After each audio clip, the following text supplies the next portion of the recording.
എനിക്കിത് മുന്നോട്ട് കൊണ്ടുപോകണം എന്ന് തന്നെയായിരുന്നു ആഗ്രഹം. അതായത് എനിക്ക് ടി.വി അല്ലെങ്കിൽ ഞാൻ പറഞ്ഞല്ലോ, ഞാൻ കുറച്ച് ആക്റ്റീവായിട്ട് ഇതെനിക്ക് മുന്നോട്ട് കൊണ്ടുപോകണം എന്ന് തന്നെയായിരുന്നു എനിക്കും ആഗ്രഹം. ഞാൻ അതിനു വേണ്ടിയാണ് ട്രൈ ചെയ്തത്. പക്ഷേ ഇപ്പം ഞാനിപ്പം നിങ്ങൾ എൻ്റെ അടുത്ത് കംബാക്ക് പറഞ്ഞ് തിരിച്ചു വരും. അതല്ല ഞാൻ ഉദ്ദേശിക്കുന്നത്. ഞാൻ അങ്ങനത്തെ ഒരു മൊമെന്റിലാണ് ഇത് നിർത്തിയെന്നാണ് നിങ്ങളുടെ അടുത്ത് പറഞ്ഞത്. ഞാൻ വൺ മോർ കാര്യം എന്ന് പറഞ്ഞാൽ ഞാൻ നിങ്ങളുടെ അടുത്ത് അന്നും പറഞ്ഞായിരുന്നു, നിർത്തുമ്പം നല്ലൊരു ടൈമിൽ നിർത്തണം എന്നായിരുന്നു എനിക്കൊരു ആഗ്രഹം. പക്ഷേ ഈ റീബിൽഡ് എന്ന് പറയുന്ന ഒരു കാര്യം എന്ന് പറഞ്ഞാൽ, എടാ നമ്മുടെ ടി വിക്ക് അകത്ത് തന്നെ ഉള്ള കുറച്ച് ആൾക്കാർക്ക് പുതിയ ആൾക്കാർ വരുന്നത്, പുതിയ ആൾക്കാരെ വെച്ച് ഇത് ചെയ്യിപ്പിക്കണതൊക്കെ കുറച്ച് അഡാപ്റ്റീവ് ആവാൻ അവർക്ക് ഇപ്പൊ പറ്റത്തില്ലെന്നാണ് പറയണത്. മനസ്സിലായോ? അത് കൺസിഡർ ചെയ്തിട്ടാണ് ഞാൻ ഇങ്ങനെ ഒരു ഡിസിഷൻ എടുത്തത്. ഇന്നലെ ബർത്ത്ഡേക്ക് വീട്ടില് ജോക്കിയും ബാബുവും വന്നിട്ടുണ്ടായിരുന്നു. അവർ രണ്ടുപേരും ഉണ്ടായിരുന്നു ഇന്നലെ എൻ്റെ ഇവിടെ. അവർ രണ്ടുപേരും പിന്നെ ചന്ദ്രൻ ഇന്നലെ വരാൻ പറ്റുന്ന അവസ്ഥയില്ലായിരുന്നു. അവന് വരണമെന്ന് പറഞ്ഞിരുന്നതാണ്. ഇന്നലെ ബാബുവും ജോക്കിയും വന്ന്, സത്യം പറഞ്ഞാൽ ഞാൻ ഭയങ്കര വിഷമിച്ചിരിക്കുവായിരുന്നു കേട്ടോ. ഇന്നലെ ഭയങ്കര ശോകം അടിച്ചൊക്കെ ഇരുന്നപ്പോ രാത്രി ബാബുവും ജോക്കിയും കൂടെ വണ്ടി എടുത്ത് വന്നു വീട്ടില്. ഇന്നലെ ഫുള്ള് ഞാൻ കുഞ്ഞ് ഫാമിലി വിനീത് അവരെല്ലാരും ഉണ്ടായിരുന്നു. അപ്പൊ അവരെല്ലാരും കൂടെ ഞങ്ങളെല്ലാവരും ഇരുന്നപ്പോ പെട്ടെന്ന് രാത്രി ആയപ്പോ ബാബുവും ശരത്തേട്ടനും കൂടി വന്ന്. സത്യം പറഞ്ഞാൽ നോക്കിയത് അന്നേരമാണ്. സത്യം പറയാലോ. അണ്ണാ എനിക്ക് പെണ്ണ് സെറ്റായെന്ന്. എടാ സെറ്റടാ അണ്ണാ റീബിൽഡ് ഇറ്റ്. ആഷ് ബ്രോ, ഞാൻ പറഞ്ഞില്ലേ ഈ റീബിൽഡ് ചെയ്യുന്നതില് ഞാൻ പറയല്ലേ, എനിക്ക് ഒരു പരന്തുവാസം ഒരു ടി വി തുടങ്ങാൻ അറിയാമെങ്കിൽ അത് നല്ല രീതിയിൽ ഇനിയും ബിൽഡ് ചെയ്യാൻ എനിക്ക് ഒരു പാടുമില്ല. പക്ഷേ എൻ്റെ കൂടെയുള്ള ആൾക്കാരെ കൂടെ ഞാൻ കൺസിഡർ ചെയ്യണ്ടേ ബ്രോ? അവർക്ക് പുതിയ ആൾക്കാർ വരുമ്പോൾ അത് അക്സെപ്റ്റ് ചെയ്യാൻ പറ്റത്തില്ല എന്ന് പറഞ്ഞാൽ ഞാൻ എന്ത് ചെയ്യാൻ പറ്റും? അപ്പൊ ഇപ്പൊ കൂടുള്ളവരെയും കൂടെ ഞാൻ വെറുപ്പിക്കണോ? എടാ അതൊരിക്കലും ഞാൻ ചെയ്യാൻ പാടില്ലാത്ത കാര്യമാണ്. ആസ് എ ലീഡർ ഞാൻ ചെയ്യാൻ പാടില്ലാത്ത കാര്യമാണ്. പുതിയ ആൾക്കാർ വരുന്നത് ഇപ്പൊ നിൽക്കുന്ന ആൾക്കാരിൽ കുറച്ച് അതായത് രണ്ട് സൈഡിലും കമ്മിറ്റ്മെന്റ് ആയിട്ട് നിൽക്കുന്ന ആൾക്കാർക്ക് പ്രശ്നമാണ് എന്ന് പറയുമ്പോൾ ഞാൻ അതിനാണ് ഞാൻ നിങ്ങളോട് ചോദിച്ചത്. ഞാൻ അന്നേരം എന്ത് പറയണം? അവരെയും കൂടെ എന്റെ കൂടെ അല്ലെങ്കിൽ ഇപ്പൊ ടി വിയിലുള്ളവരുടെ അടുത്തൂടെ പറയണോ? ഇല്ലടാ നിങ്ങളുടെ ഇത് ഞാൻ റെസ്പെക്ട് ചെയ്തില്ല, അല്ലെങ്കിൽ ഞാൻ പറയല്ലേ നിങ്ങളുടെ ഇതിന് വാല്യൂ എന്തിനാ തരണേ? എന്താ ഞാനല്ലേ തുടങ്ങിയത്, അപ്പൊ ഞാൻ റിക്രൂട്ട് ചെയ്യും, ഞാൻ നോക്കും എന്ന് പറഞ്ഞു വന്നാൽ നാളെ ഇപ്പൊ എന്റെ കൂടെ നിൽക്കുന്ന ആൾക്കാർ ഇത് നിർത്തിയിട്ട് പോയാൽ എന്ത് ചെയ്യും? എനിക്ക് അതും കൂടെ കളയാൻ വയ്യ. സത്യമാണ് പറഞ്ഞാൽ എനിക്കത് വിഷമമാവും. അതുകൂടെ ആയപ്പോ കഴിഞ്ഞാൽ ഞാൻ ഭയങ്കര ഉറപ്പായിട്ട് എനിക്ക് നല്ല വിഷമമാവും. അതുകൊണ്ട്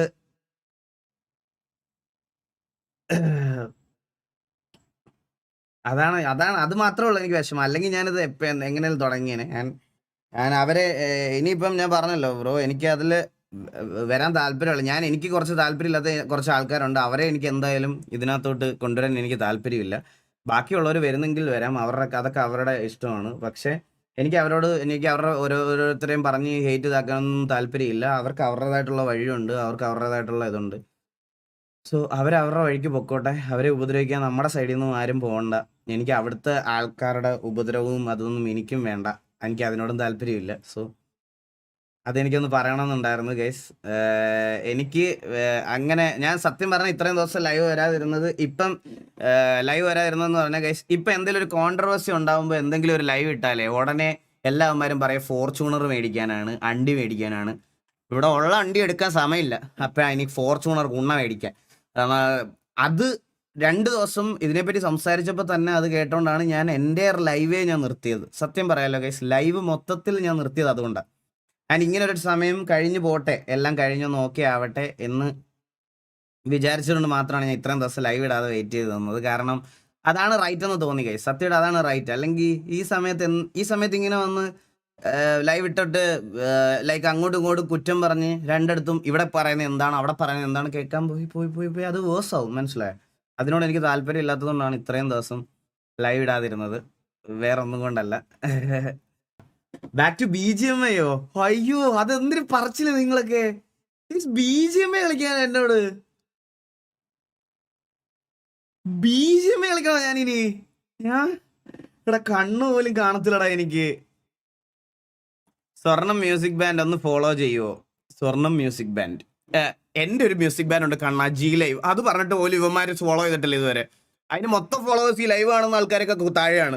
അപ്പോഴാണ് എൻ്റെ മ്യൂസിക് ബാൻഡ് പോലും അവന്മാർ ഇതുവരെ ഫോളോ ചെയ്ത് വെച്ചിട്ടില്ല. വിഷമമുണ്ട് എനിക്ക്. Harikrishna thank you so much membership. Optimus Prema thank you so much membership. അണ്ണാ love from Idukki thank you so much 100. BGMA ഒക്കെ കളിച്ചാലുണ്ടല്ലോ, ഞാനൊരു കാര്യം പറയട്ടെ. ഇപ്പൊ എല്ലാരും കാണുന്ന ഗെയിം പ്ലേ സായിപ്പിന്റെ ഒക്കെയാണ്. ഒരു ലോബി 40 കില്ല് 50 കില്ല് 5 കില്ല് വെച്ച് ഈ വയസ്സൻ കണ്ണ പോലും കാണാതെ ഞാൻ വന്നിരുന്ന് എന്ത് ചെയ്യാൻ പറ്റും? BGMAയിലൊക്കെ അടി കൊണ്ട് നൂരേ ഉള്ളൂടാ. സീനാവും BGMA കളിക്കാം. നോക്കാം നമുക്ക് BGMA ഒക്കെ നോക്കാം.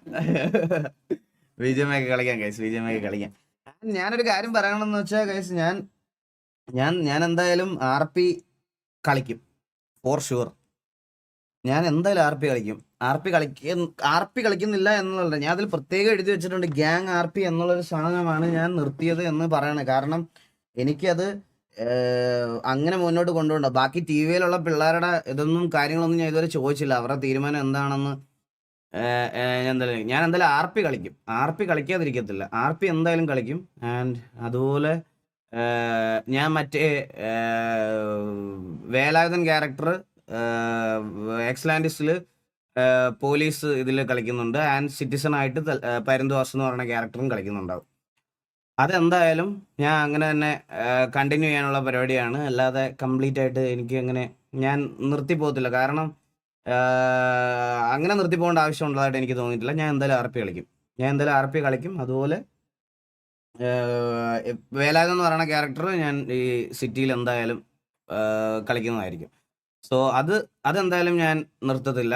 അതിനെനിക്ക് ആരുടെയും പെർമിഷനും ആരുടെ ഒരു ഇതും ഒന്നും വേണ്ട. അതുകൊണ്ട് അതെന്തായാലും ഞാൻ കളിക്കും.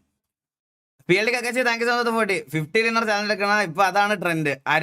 അരുൺ രാജൻ ബ്രോ, ഞാൻ ഒരു കാര്യം പറയാം. ഞാനൊക്കെ BGMA വന്നാല് 10 ഡിന്നർ എന്ന് പറയണത് തന്നെ എനിക്ക് ചലഞ്ചാ, മനസ്സിലായ? അപ്പോഴാണ് 50 ജീവിതം വെറുത്തു പോകും. PLD Kakkachi thank you so much 40. Zaheer bro thank you so much membership. Akkin bro thank you so much membership. ലിജിയസ് eagle bro take your time, engage yourself in other activities, come back stronger. ലിജിയസ് ഇല്ല, ഇത് ഈ മാസത്തെ 2ാമത്തെ കംബാക്ക് ആണ് Liju bro. Comeback എന്നുള്ളൊരു concept അല്ല ഞാൻ ഉദ്ദേശിക്കണം. ഞാൻ പറഞ്ഞല്ലോ, അത് ഇപ്പം നിർത്തിപ്പോയാൽ ശരിയാകത്തില്ല. അതുകൊണ്ട് ഞാൻ അതെന്തായാലും കളിക്കും. മനസ്സറിഞ്ഞ് ഒന്ന് സംസാരിച്ചാൽ എല്ലാം റെഡി ആവില്ലേ അമൽ ബ്രോ? ഇത് അങ്ങനത്തെ ഒരു വിഷയമായിരുന്നെങ്കിൽ ഞാൻ ഉറപ്പായിട്ടും യെസ് എന്ന് പറഞ്ഞേനെ. പക്ഷെ അങ്ങനത്തെ എനിക്ക് തോന്നുന്നില്ല. ഇപ്പം ഇവിടെ വരെ ആയപ്പം മനസ്സറിഞ്ഞ് സംസാരിക്കേണ്ട 2 പേരായിരുന്നു ഇത്രയും നാൾ സംസാരിക്കേണ്ടത്. ഇപ്പൊ അത് കുറെ പേരെടുത്തോട്ടായി, മനസ്സിലായ? അത് അവിടെയാണ് ഇതാക്കിയത്. ഇൻ ബിറ്റ്വീൻ ഞാനും അവനും മാത്രമായിരുന്നെങ്കിൽ ഓക്കെ ആയിരുന്നു. പക്ഷെ അതിന്റെ ഇടയ്ക്കോട്ട് ഇപ്പൊ കുറെ ആൾക്കാർ വന്നതുകൊണ്ട് ആരോടൊക്കെ സംസാരിക്കണം എന്നുള്ള കൺഫ്യൂഷനിലായി. ഞാൻ അങ്ങനത്തെ അവസ്ഥയിലെത്തി. ഇങ്ങനെ കുറച്ചൊന്ന് റിലാക്സ് ആയിട്ടൊന്ന് റീതിങ്ക് ചെയ്യുക. അവരെല്ലാം നമ്മുടെ പിള്ളേരല്ലേ, പ്രായമായിട്ടുള്ള ഇഷ്യൂ വരെ സോർട്ട് ചെയ്തില്ലേ വിനീത് ബ്രോ? അങ്ങനല്ല വിനീത് ബ്രോ. എനിക്കത് തുറന്ന് പറയാനാണെങ്കിൽ അങ്ങനെ ഒരു ഇത് എനിക്ക് കുറെ പേഴ്സണൽ കാര്യങ്ങൾ അങ്ങനെ വന്നിട്ട് പറയാൻ പറ്റില്ലല്ലോ വിനീത് ബ്രോ. അത് അവർക്കും കംഫർട്ടബിൾ ആയിരിക്കത്തില്ല, അത് എനിക്കും അല്ല. അതുകൊണ്ടാണ് അത് എന്താണ് ഇഷ്യൂ അല്ലെങ്കിൽ എന്താ കാര്യങ്ങളൊന്നും പറയാത്ത, വേറെ ഒന്നും കൊണ്ടല്ല. Hari bro thank you so much $20. Eagle bro please എന്ന് പറഞ്ഞിട്ട് $20. എന്താണ് പ്ലീസ്? മനസ്സിലായില്ല. അല്ല ഹ്യൂമൻ ഫുള്ളവർ മൾട്ടി സ്റ്റോറി ഗെയിംസ് ഒക്കെ കളിക്കുക ഉറപ്പായിട്ടും. അടുത്ത നാളത്തെ ലൈവില് ഞാൻ എന്തായാലും ഡിട്രോയിറ്റ് ബിക്കം ഹ്യൂമൻ സ്റ്റാർട്ട് ചെയ്യാണ് ഗൈസ്. നാളത്തെ ലൈവില് ഡിട്രോയിറ്റ് ബിക്കം ഹ്യൂമൻ എന്തായാലും ഗോള് തീർന്നു.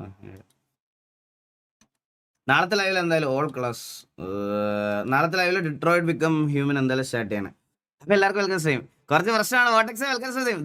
MRC ഈഗിളായിട്ട് ബൂട്ട് ക്യാമ്പ്. എടാ ഈ MRC ഈഗിളൊക്കെ ഉണ്ടായിരുന്ന സമയത്തെ പിള്ളേർക്ക് ഫോണും ഇത് പിടിക്കാനൊന്നും അറിയത്തില്ലായിരുന്നു. പക്ഷെ ഇപ്പൊ അങ്ങനല്ല. ജനിച്ചു വീഴുന്നവന്മാർ വരെ ഐഫോണില്ല, ജയിച്ചു വീഴുന്നവന്മാർ വരെ, മനസ്സിലായ? അടി പെരുന്നാൾ തലയ്ക്ക് കിട്ടും. ഞാനേ അതിന്റെ കൂടെ മറ്റേ കക്ഷം പോലെ ഒരു ഗണ്ണുണ്ടാക്കി വെച്ചിട്ടുണ്ട്. എവിടെ തിരിഞ്ഞാലും കച്ചക്ക അതിന് അടി കൊണ്ട് ചാവലാണ് എന്റെ പരിപാടി, മനസ്സിലായ? ആ ഗണ്ണ് നിരോധിച്ച ഞാൻ BGMAക്കകത്ത് കയറാം. അത് എന്തൊരു ഗണ്ണെന്നറിയോ? നമ്മൾ അടിക്കുമ്പോൾ മാത്രം കൊള്ളൂല്ലടേ, അല്ലാത്തപ്പോഴെല്ലാം പെരുന്നാൾ അടി കിട്ടും, മനസ്സിലായ? എന്റെ മാരേജ് ആണ്, വിഷ് വേണം. ലോഗൻ എഡിറ്റ്സ് ഒരാളും കൂടി സന്തോഷമുണ്ട്. ലോഗൻ ബ്രോ കല്യാണമൊക്കെ നന്നായിട്ട് നടക്കട്ടെ, അടിപൊളിയായിട്ട് നടക്കട്ടെ. Antony vortex welcome stream. Vortex let's start from brick by brick. Track thank you so much for 40. Thank you Vaishakh. Thank you. DBS എസ്റ്റോൾക്കയും DBS രണ്ടും ഉണ്ട് ഇപ്പൊ അല്ലേ? എസ്റ്റോൾക്കി അതിന് അടി കിട്ടുമ്പോൾ സത്യം പറഞ്ഞാൽ ഞാൻ ഒരു കാര്യം പറയട്ടെ, എനിക്ക് ദേഷ്യം വരും. അത് നിങ്ങൾക്കുണ്ടോന്ന് എനിക്ക് അറിഞ്ഞുകൂടാ. സാധാരണ ഇപ്പൊ നമ്മളൊരു M4-നൊക്കെ നോക്കായി വീഴുമ്പോൾ വലിയ പ്രശ്നമില്ല. പണ്ടത്തെ ക്ലോസ് എൻകൗണ്ടർ ഒക്കെ ഭയങ്കര അടിപൊളിയായിരുന്നു.